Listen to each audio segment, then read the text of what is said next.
जय हिंद दोस्तों, defence diary के अंक में आपका स्वागत है। मैं हूं मंजित नेगी।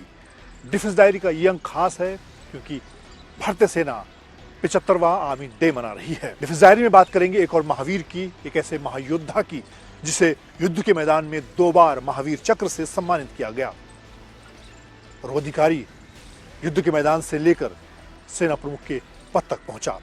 लेकिन उससे पहले डिफेंस डायरी में तीनों सेनाओं से जुड़ी कुछ बड़ी खबरों को नोट कर लेते हैं। आजादी के 75 साल के साथ ही आर्मी भी 75वां आर्मी डे मना रही है। हालांकि इस बार दिल्ली के बजाय बेंगलुरु में आर्मी डे परेड होगी, जहां पर सेना प्रमुख जनरल मनोज पांडे परेड की सलामी लेंगे। सेना अपनी मारक क्षमता का प्रदर्शन करेगी।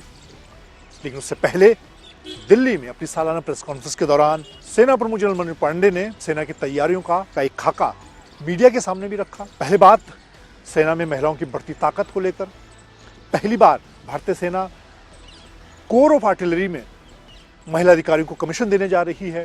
इसका प्रस्ताव सरकार को भेज दिया गया है। इसका मतलब ये कि सेना में महत्वपूर्ण मिसाइल और रॉकेट सिस्टम को हैंडल करने वाली कोर ऑफ आर्टिलरी में महिला अधिकारी जिम्मेदारी संभालेंगी। उन्हें ये महत्वपूर्ण जिम्मेदारी दी जा रही है मिसाइल और रॉकेट सिस्टम को संभालने की। हालांकि इससे पहले इसी साल भारतीय सेना में 108 से ज्यादा महिला अधिकारियों को कमांडिंग ऑफिसर के पद पर प्रमोशन दिया गया, उन्हें सीओ बनाया गया।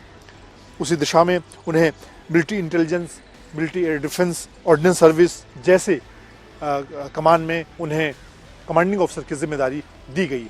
इस तरह से अब बाकी सेनाओं की तरह सेना में भी महिलाओं को नए साल में नई जिम्मेदारी दी जा रही है।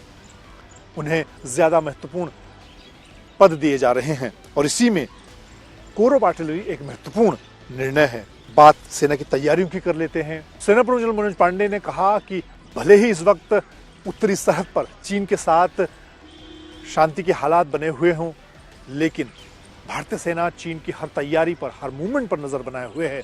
बात चाहे अरुणाचल की हो, बात चाहे लद्दाख की हो, चीन अपनी तरफ अपनी सैन्य तैयारियों को लगातार आगे बढ़ा रहा है और उसी से निपटने को लेकर भारतीय सेना भी अपनी तैयारियों को चाक चौबंद कर रही है। भारतीय सेना ने लद्दाख, अरुणाचल जैसे ऊंचे इलाकों में 500 से ज्यादा टैंक और 400 से ज्यादा आर्टिलरी गन को ऊंचे ठंडे इलाकों में रखने के लिए हैबिटाट तैयार किए गए हैं।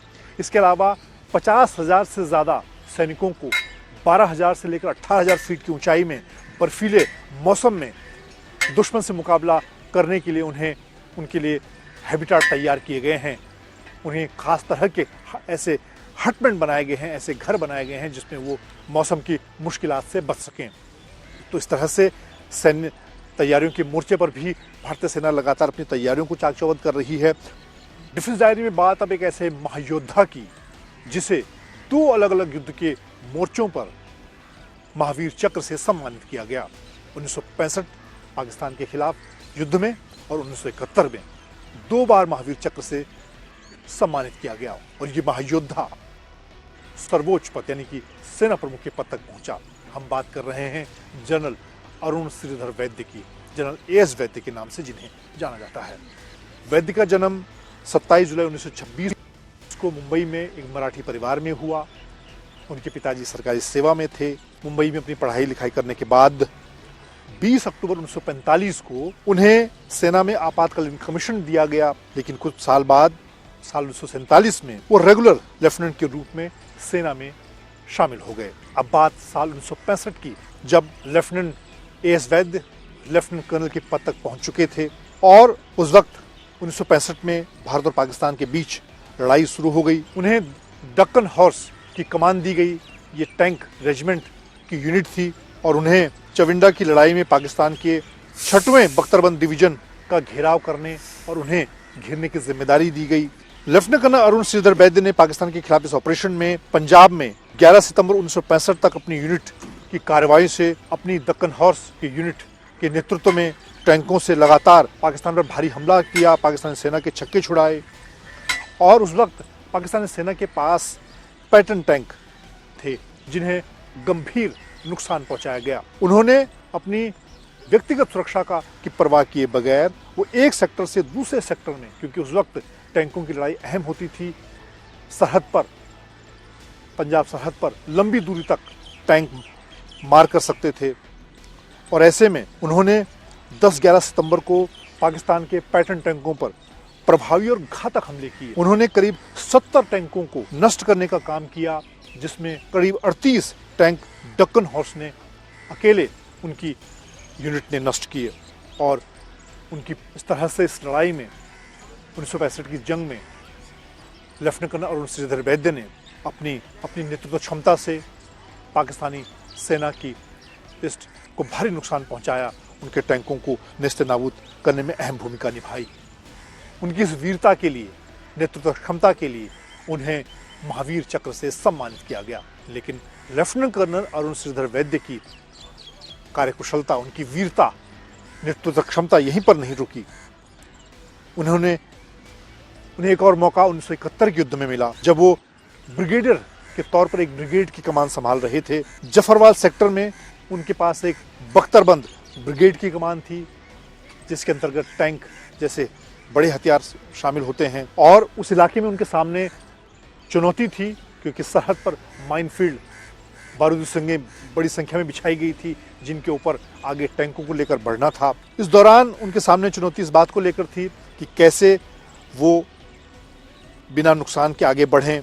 इस दौरान बसंतर की लड़ाई उन्होंने सावधानी के साथ, युद्ध रणनीति के साथ अपने टैंकों को पाकिस्तान को घेरने में एक कारगर रणनीति बनाई और पाकिस्तान को भारी नुकसान उठाना पड़ा। इस लड़ाई में ब्रिगेडियर एस वैद्य ने ब्रिगेड कमांडर के तौर पर एक बख्तरबंद ब्रिगेड की कमान संभाली और बसंतर की लड़ाई में, जो कि सेना के इतिहास में 1971 की जंग में एक अहम पड़ाव माना जाता है, उसमें अपनी भूमिका निभाई। एक बार फिर उनकी इस वीरता, युद्ध कौशल और रणनीति के लिए उन्हें एक बार फिर युद्ध काल का दूसरा सर्वोच्च सम्मान महावीर चक्र से दूसरी बार सम्मानित किया गया। इस तरह से एस वैद्य ने भारतीय सेना के इतिहास में एक नया कारनामा कर दिखाया। एक अधिकारी के तौर पर लेफ्टिनेंट कर्नल से ब्रिगेडियर के पद पर रहते हुए उन्हें 2 बार महावीर चक्र से सम्मानित किया गया।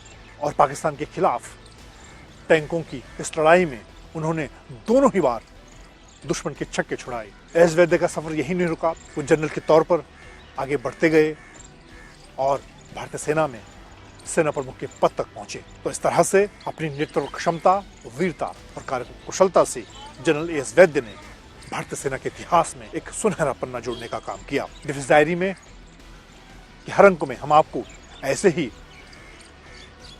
महावीर, महायोद्धाओं की अनसुनी कहानी सुनाते हैं, जिन्होंने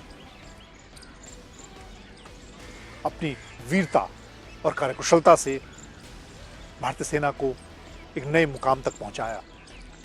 आज के लिए इतना ही। जय हिंद।